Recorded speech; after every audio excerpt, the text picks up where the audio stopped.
This show with Virginia Mocha is special because it's highlighting the essential role that the collectors have in the story of the artist. I don't know if I have any appropriate words that I could put together to articulate how meaningful it is to be included in an exhibition that is just as much about the art collectors and patrons and advocates for the arts as it is about the art. We love collecting things that are part of our lifetimes. So our collection really is focused from 1963 forward with a special emphasis on the last 10 years. And that last 10 years part of the collecting is wonderful because we, as Meredith said, like artists to speak to the economic, social, political, or spiritual zeitgeist of the time. And that's always a changing thing. That's a moving target.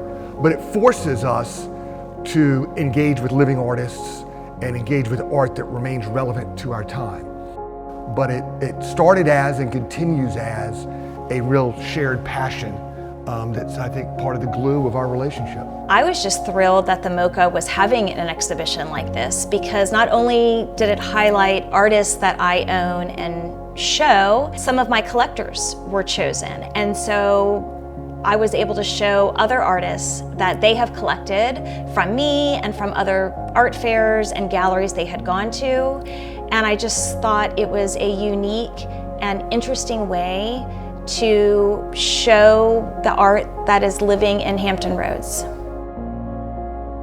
So I began collecting in high school. I remember the first time I drove out to dinner by myself with my friends and went to a restaurant on Colley Avenue and saw a painting I absolutely fell in love with. I think it was $300 at the time, and I just imagined saving up enough to purchase that painting to have in my home someday.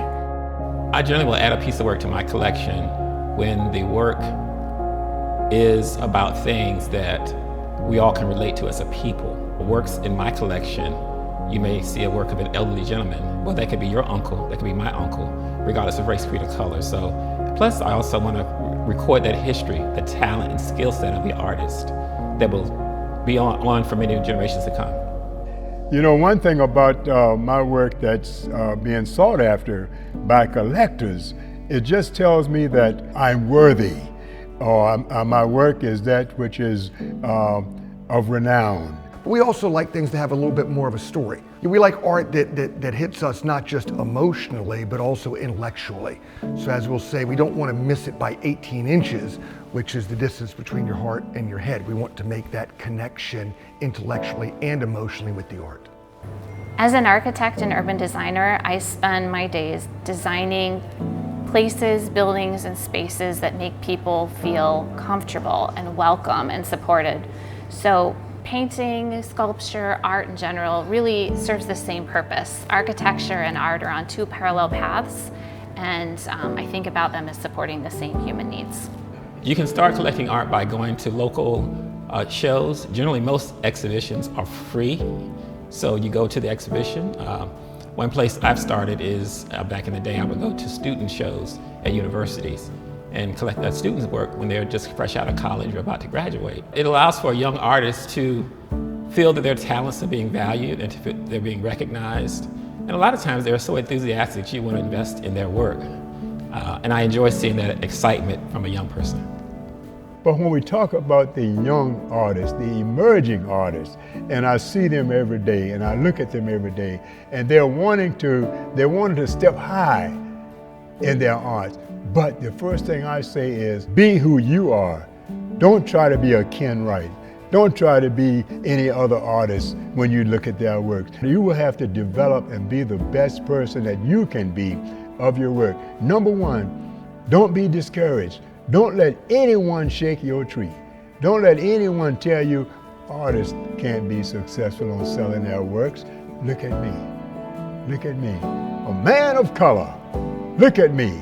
After 50 years and still going, can you look at me and say, well, Ken is a starving artist? No, you can't. And I'm not going to look at you and say that you're a starving, upcoming, or emerging artist. But be who you are. Don't try to do paintings to please someone else. please yourself first.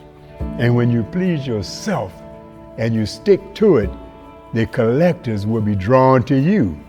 My relationship with the artists is why I do what I do. I typically try to find young emerging artists. I'm always looking at the top art schools and who's graduating with an MFA, and I like to help get their career started. Are they exhibiting? I try to show their work, get it out there, and it's a great relationship and a great ending when you're able to put it in someone's home and they love it and want to live with it as much as I do. Collectors, kind of following along with like my journey, working in this field is something that's like special and something that I hold dear, because we would not be here without the collectors, you know? So I feel that artists and collectors, their stories are like intertwined. Artists, I feel, are encouraged to keep going, to keep creating in different ways, and you know, if it sparks different relationships, you know, through their journey, that's something that I think is essential. For someone starting out collecting, I think it's important to really form relationships with the artists that you admire. It was really important to me to not just buy a piece of art. It was important to me to understand their history of work, and the more time you take to get to know the artist, their history, the evolution of their work, I think the more meaningful it will be, and the more you can start to connect the dots and build this thread of connection that actually unites each piece of art.